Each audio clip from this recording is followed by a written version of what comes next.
The Battle of Fredericksburg, The Wall, December 11th through 13th, 1862. In the sleepy small town of Fredericksburg, Virginia, located along the Rappahannock, General Robert E. Lee of the Confederate forces met in battle with General Ambrose Burnside of the Union forces. Union General Burnside, in an attempt to bring the Civil War to an early close, moved his troops from Pennsylvania into Virginia with plans to race General Lee to Richmond to take the Confederate capital. Confederate General Robert E. Lee, upon hearing of these plans, marched his troops to meet Burnside at Fredericksburg. Considered an old-style town according to the locals even in 1862, it had a population of nearly 5,000 people. Burnside and his Union troops arrived near Fredericksburg in mid-November and set up camp across the Rappahannock River. Burnside needed supplies to be sent from Washington, D.C. to build pontoon bridges for his troops to cross the river. General Burnside organized his Army of the Potomac into 3 divisions of 120,000 Union soldiers. 114,000 of these would be engaged in the upcoming Battle of Fredericksburg. As Burnside waited for supplies, it was suggested he take his troops and cross the river to scatter the then small Confederate troops of only 500 men in Fredericksburg. Burnside, however, decided against this plan as the fall rains had made the river crossing difficult and dangerous. After receiving supplies from Washington, D.C., the Union engineers were finally able to begin construction of the pontoon bridges. General Robert E. Lee anticipated Burnside would soon cross the Rappahannock and gathered all his forces to Fredericksburg and took the high grounds of Mary's Heights west of the town. Confederate General Lee's troops of Northern Virginia had nearly 85,000 soldiers, with 72,500 of them now based at Fredericksburg.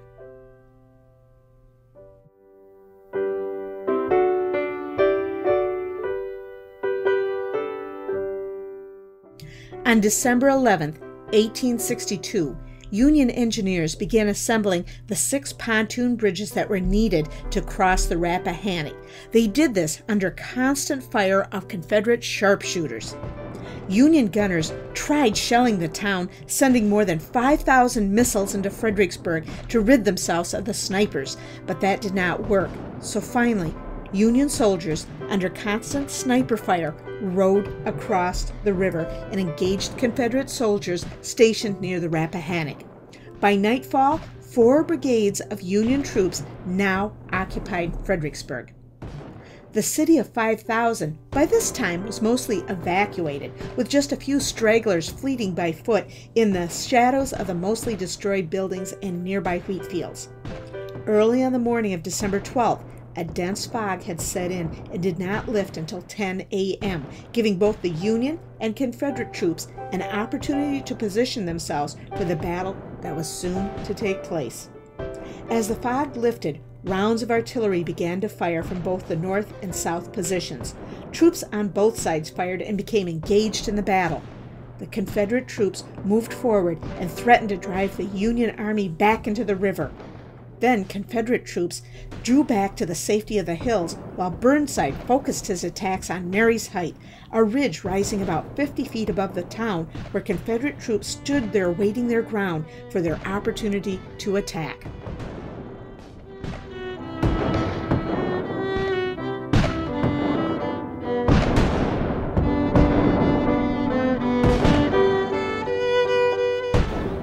The avenue of approach to Mary's Heights was mostly through open fields, scattered houses and gardens, and fenced land. It was there a narrow lane called the Telegraph Road, but known to locals as the Sunken Road, cut through near the base of Mary's Heights. This road was protected by a stone wall 4 foot in height and reinforced with log breastwork. This was a perfect location for the Confederate Army to lay in wait. By 11 a.m., Union troops advanced under heavy fire towards the stone wall. Time and time again, troops advanced towards the muddy slopes of Mary's Heights, only to be cut down by repeated rifle fire. Generals, both Union and Confederate, were shocked by the carnage. By nightfall, nearly 8,000 Union soldiers and 1,200 Confederate soldiers lay upon the cold ground at Fredericksburg.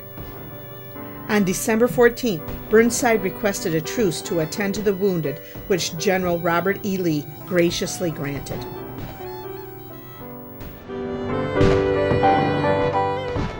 On December 15, 1862, Union forces retreated across the Rappahannock River, and the Battle of Fredericksburg came to an end. During this battle, the Union Army suffered 12,653 casualties killed, wounded, or captured. The Confederate Army suffered 5,377 casualties killed, wounded, or captured. In Richmond, Virginia, the city newspaper, The Examiner, reported, "Stunning defeat to the invader! A splendid victory to the defender of our soil."